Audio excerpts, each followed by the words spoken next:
Menghadapi Pesta Demokrasi tahun 2024, mesti ada beberapa hal yang patut diwaspadai oleh masyarakat. Bali sebagai destinasi dunia wajib dijaga keamanan dan kenyamanan. Terlebih adanya sejumlah persoalan yang kemudian membuat banyak masyarakat Indonesia tidak setuju akan keputusan Mahkamah Konstitusi beberapa waktu lalu. Jika situasi ini tidak diwaspadai dengan serius, maka akan mengancam keamanan di Indonesia khususnya Bali sebagai destinasi pariwisata. Menurut akademisi Iputu Sukabawalandre, suka atau tidak suka, masyarakat Bali sangat tergantung adanya pariwisata. Namun di sisi lain, pariwisata Bali merupakan fragile industri yang sangat rentan adanya isu-isu yang mengancam keamanan. Apabila keamanan di Bali terancam selama tahun politik, maka dikhawatirkan akan berdampak pada kunjungan wisatawan ke Bali.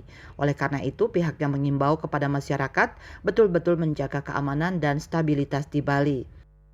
Oleh karena itu, saya menghimbau agar masyarakat Bali betul-betul menjaga keamanan dan stabilitas masyarakat. Bahwa akan terjadi proses politik ya di tahun 2024. Itu adalah proses yang kita harus anggap sebagai satu pesta demokrasi. Ya, namanya pesta, kita harus gembira, ya, riang gembira, kan begitu. Kita harus bersukacita, kan begitu. Lalu tidak harus kita hadapi itu dengan konflik. Sebab Bali ya sebagai daerah pariwisata nomor satu itu adalah masalah keamanan. Jadi keamanan Bali ini harus kita jaga. Siapa yang menjaga? Ya kita masyarakat Bali.